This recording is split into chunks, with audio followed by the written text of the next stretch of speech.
Bienvenue sur une base hors norme, bienvenue à Istres. Avec sa piste longue de 5 km, la base détient le record de la plus grande piste d'Europe. Ici, se côtoient des ingénieurs du centre d'essai en vol, des industriels et des militaires. Avec plus de 5000 personnes, l'activité y est permanente, de jour comme de nuit. Car c'est d'ici que partent les avions de transport de fret à destination des opérations extérieures. Je vous emmène ce mois-ci dans la zone la mieux protégée de la base, au cœur des forces aériennes stratégiques que l'on appelle les FAS. Ce sont elles qui ont la lourde responsabilité d'assurer la fonction de dissuasion nucléaire au sein de l'armée de l'air, et cela dure depuis plus de 50 ans. L'armée de l'air déploie ici 2 types d'avions, ceux qui portent l'arme nucléaire, les Mirage 2000N, et ceux qui les ravitaillent pour leur donner la longe nécessaire à leur frappe, les Boeing C-135.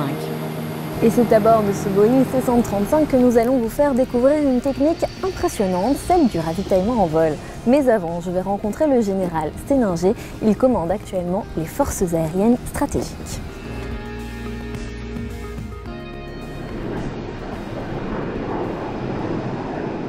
Bonjour Général, nous sommes devant 2 avions emblématiques des FAS, un Rafale et un ravitailleur C-135. Alors pour commencer, tout bêtement, quand on parle des FAS, de qui et surtout de quoi parle-t-on? Alors les FAS, c'est ce qu'il est convenu d'appeler une force nucléaire. C'est une force nucléaire qui est chargée de la mise en œuvre de la composante aéroportée de la dissuasion nucléaire.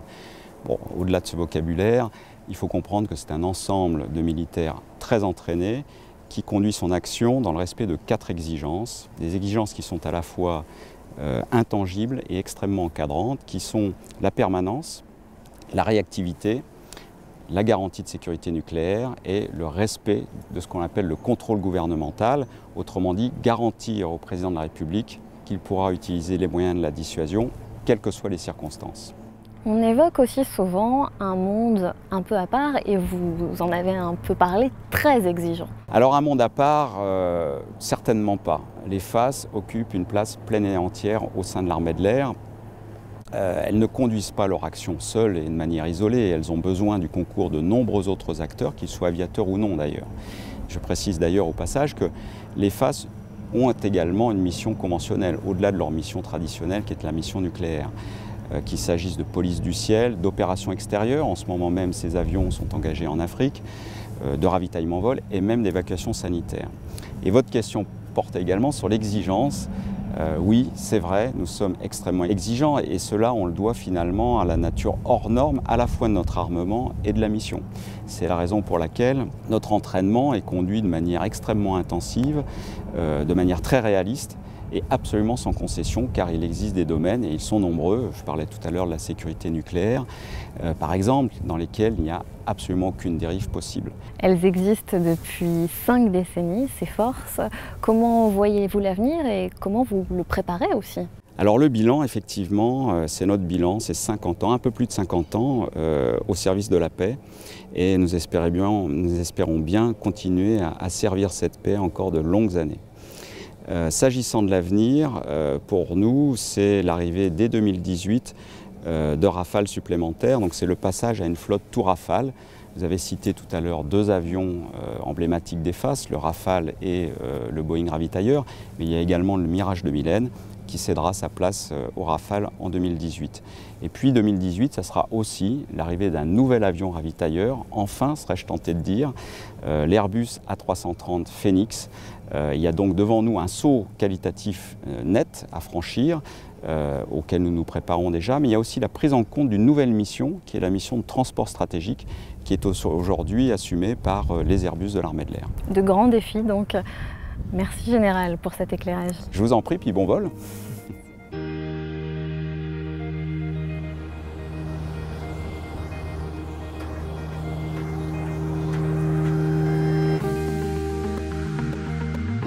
Pendant que nous finissons le tour avion, je vous propose de retrouver cet appareil dans le prochain sujet. En effet, pour rester opérationnel, les FAS s'entraînent régulièrement en déployant leurs moyens aux 4 coins de la France. C'est ce qu'on appelle un exercice poker. 3, 2, 1, top lâcher les freins, post-combustion enclenchée. Les 2 PC sont branchés. 180 nœuds, rotation décollage. L'avion est airborne, neutre en manœuvre.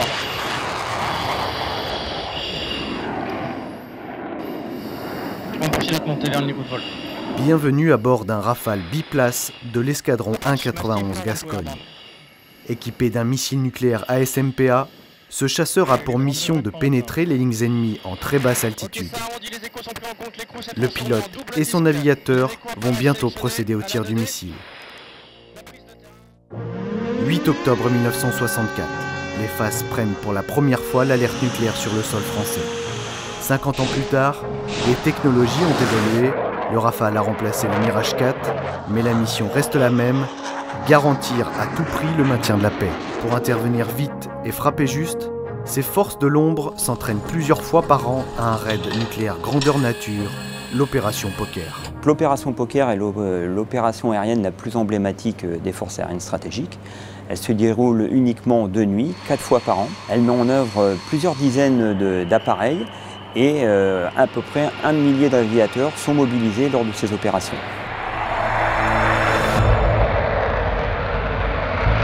6 bases aériennes participent à l'exercice. Cette nuit, c'est Tavor qui accueille les équipages. Cette base militaire est équipée de zones d'alerte nucléaire où pilotes, mécaniciens et armuriers préparent leur mission en toute sécurité, car ces abris nucléaires ont été conçus pour résister aux menaces de guerre atomique qui pourraient peser sur la France.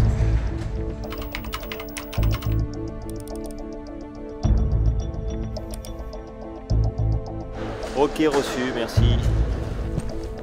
Les armuriers viennent de recevoir l'ordre d'installer le missile nucléaire ASMPA, tout du moins une maquette, aux dimensions identiques à l'original. Pour des raisons de confidentialité, celle-ci apparaîtra toujours floutée à l'écran. Méthodique, exigeante, la manœuvre est délicate et obéit à un cahier des charges très précis. Ensuite, c'est de pivoter légèrement le chariot. Dans le cadre de la sécurité nucléaire, il est complètement interdit d'improviser. Tout est organisé, tout est étudié en études de sécurité. Les procédures sont adaptées, donc à partir de là, on n'a pas à déroger à la règle et tout ce qui n'est pas écrit est complètement interdit. Les performances et la mise en œuvre du missile relèvent du secret défense. Son statoréacteur lui permet une portée de plusieurs centaines de kilomètres à une vitesse supérieure à Mach 3. Opérationnel depuis 2009 sur Mirage 2000N et depuis juillet 2010 sur le Rafale au standard F3, la SMPA affiche une technologie de pointe au service de la dissuasion.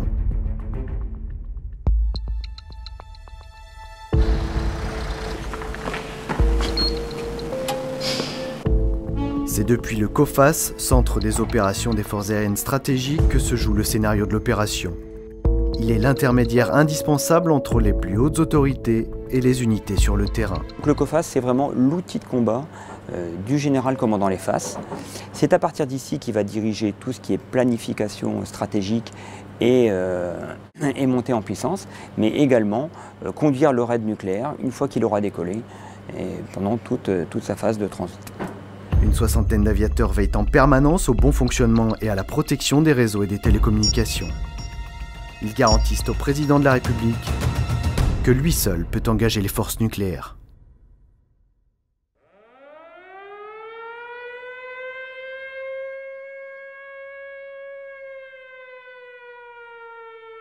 En général, tous les avions et les équipages sont prêts pour la mise en alerte à bord.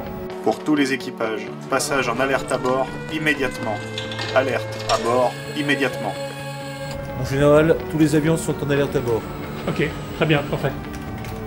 Exercice Poker. Décollage de tous les avions associés au plan Poker. Exercice, exercice, exercice. 2, 1, stop achat des freins, poste combustion enclenché. Les deux PC sont branchés. La poussée s'établit, le GX à 55 nominal, on poursuit le décollage. À 150 nœuds d'accélération. 180 nœuds rotation décollage. Notre est notre en manœuvre. En général, décollage effectif de tous les avions. Ok, très bien, Justo.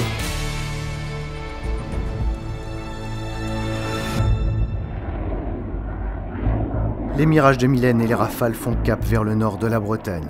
Afin de simuler une attaque nucléaire dans un pays lointain, les chasseurs vont réaliser un véritable tour de France, longeant les côtes atlantiques du nord au sud, avant de rejoindre la Méditerranée. À leur côté, un Boeing C-135 pour les ravitailler en kérosène pendant toute la durée de l'opération. Cette citerne volante est un allié indispensable aux chasseurs. Elle apporte au raid nucléaire une allonge nécessaire pour permettre aux équipages de parcourir plusieurs milliers de kilomètres. L'autre partenaire indispensable, c'est la WACS. Grâce à son radar et son système d'écoute électronique, l'équipage de l'avion suit en temps réel tout le dispositif aérien et peut détecter la présence d'une menace dans un rayon de 500 km. Toutes ces informations sont ensuite envoyées simultanément aux COFAS et aux chasseurs bombardiers par le biais de liaisons de données tactiques. On va lui donner des informations très précises sur la menace qui se présente à lui, la position précise de cette menace, son évolution et le type de menace à laquelle il va devoir faire face. TIAL sélectionné. On est parti pour une prise de terrain forte pente en virage.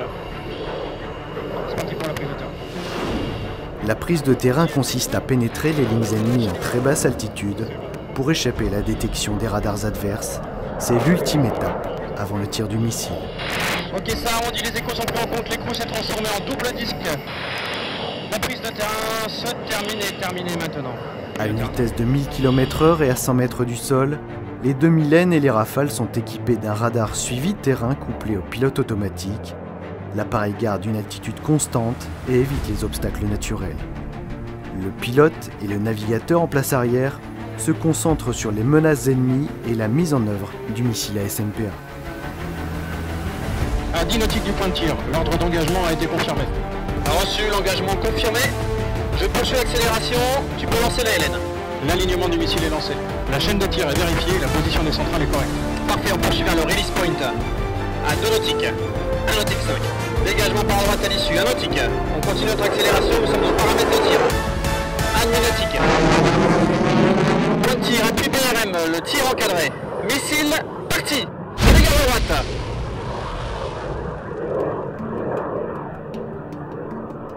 L'opération Poker est avant tout une formidable démonstration des moyens mis à disposition par le chef de l'État pour dissuader quiconque de s'attaquer aux intérêts vitaux de la France.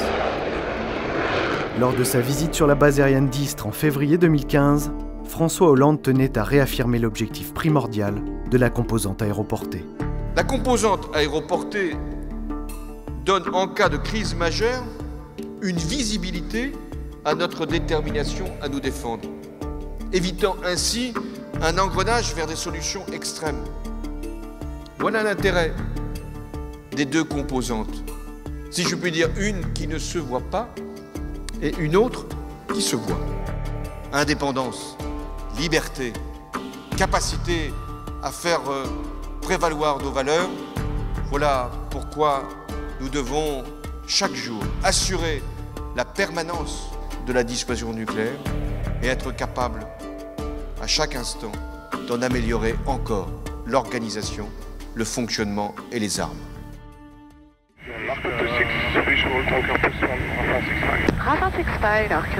Nous avons donc rejoint la cabine de pilotage où sont installées 4 personnes qui ont des rôles clés. Il y a bien sûr le commandant de bord, à ses côtés le copilote qui aujourd'hui est une femme. Au milieu il y a l'opérateur de ravitaillement en vol et vous allez le voir, son rôle à lui est vraiment très particulier. Et à côté de moi il y a le navigateur et bien sûr nous allons leur poser à tous quelques questions. Bonjour commandant, nous sommes à bord du C-135. Alors pourquoi cet avion que l'on surnomme souvent la citerne volante est essentiel au FAS? Pour 2 raisons principales. La première, c'est lui qui confère l'allonge du raid nucléaire, c'est-à-dire que par le ravitaillement en vol, on va permettre d'aller taper loin de la France. Et il est également équipé de systèmes de transmission dont ne disposent pas les chasseurs. Et il faut le rappeler aussi, vous n'êtes pas employé que pour des missions liées à la dissuasion nucléaire. La mission nucléaire reste notre mission principale, mais nous participons également à des missions conventionnelles, que ce soit sur les théâtres d'opération actuels de l'armée de l'air, ou bien pour des missions d'évacuation sanitaire pour blessés lourds, qu'on appelle Morphée, ou alors pour des missions de transport logistique de fret ou de passagers. Et justement, est-ce qu'au moment où nous parlons, d'autres ravitailleurs sont déployés hors du territoire national? Alors oui, actuellement nous avons 2 ravitailleurs déployés en Afrique, l'un à N'Djamena et l'autre à Niamey, et qui participent aux opérations Barkhane et Sangaris.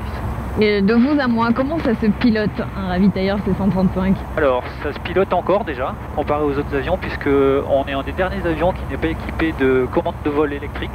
Donc là, pour le coup, c'est vraiment des câbles qui vont des commandes de vol vers les gouvernes. C'est un avion qui se pilote aux fesses, comme aiment le dire les passionnés d'aéronautique. Merci beaucoup pour ces explications et on vous dérange pas plus. Alors vous avez un poste bien particulier au sein de cet équipage. En quoi il consiste? Le navigateur s'occupe principalement de la navigation et donc va gérer tout ce qui va être moyen et long terme par rapport à la mission. Et on se retrouve donc avec un avion qui est assez vieux, plutôt post-Seconde Guerre mondiale. Et on a donc des moyens comme les centrales inertielles qui en fait sont un moyen indépendant de navigation et que seul le navigateur peut utiliser. C'est pour ça qu'en fait on a encore le navigateur sur le C-135, contrairement au futur MRTT où il n'y aura plus ce poste-là du fait de l'amélioration de l'avionique de l'avion. Et combien dure en moyenne un vol? Donc environ en France c'est en moyenne 5 heures de vol lorsqu'on va être amené à faire une mission d'entraînement de ravitaillement en vol avec des créneaux d'1 heure à 2 heures et demie pour le ravitaillement en vol, et à l'issue on va aller faire de l'entraînement pour le perfectionnement des pilotes sur un voire 2 terrains, plus quelques exercices comme des fortes pentes, des arrivées non dans l'axe. Et aujourd'hui le vol se passe bien? Ça se passe plutôt bien. On vous laisse tranquille alors, merci. Alors vous le voyez, nous sommes dans la soute du ravitailleur C-135, beaucoup d'espace, très peu de sièges et surtout sous nos pieds une 50aine de tonnes de carburant. Moi je vais rejoindre maintenant l'opérateur de ravitaillement en vol de l'autre côté dans ce qu'on appelle le boom et vous allez voir, la vue y est plutôt pas mal.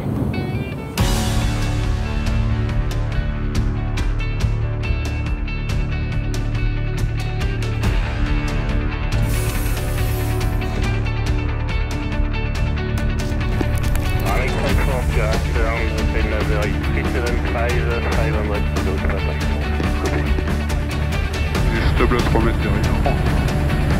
À 2 mètres. 1 mètre. Contact. Et stable.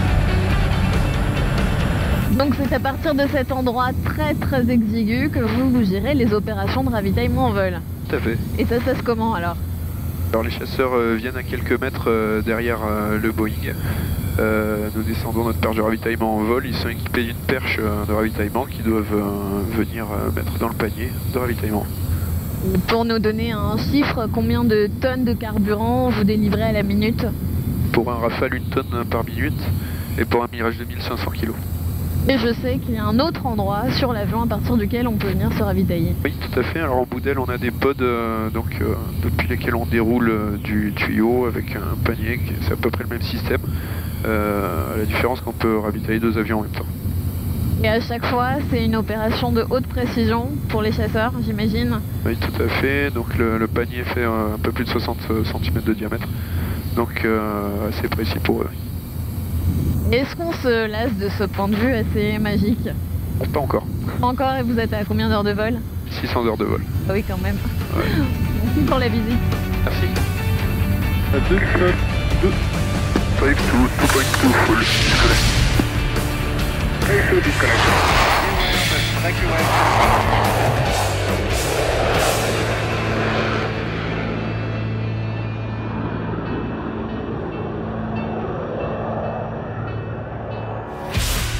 Je vous propose maintenant de retrouver les avions d'EFAS pour une remontée dans le temps très particulière. Tout de suite, retour sur 50 ans d'histoire.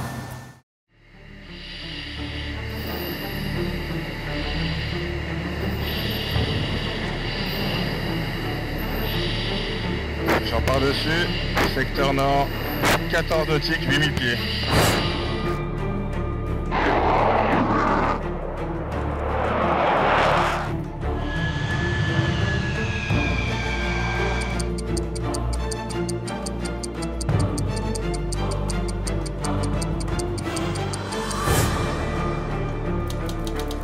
Quand nous serons une puissance atomique, ce qui ne tardera plus guère,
checklist finale. Jog dans le mur, ils sont de 700 pieds, le monocarburant en configuration, atterrissage 4 train sortie, anti-son. Le sauvetage 50 Cette émission se termine après un peu plus de 3 heures de vol et une vingtaine de tonnes de carburant délivrées. Merci donc de nous avoir suivis. Et puis bien sûr, je vous donne rendez-vous pour un prochain numéro de Sous les cocardes.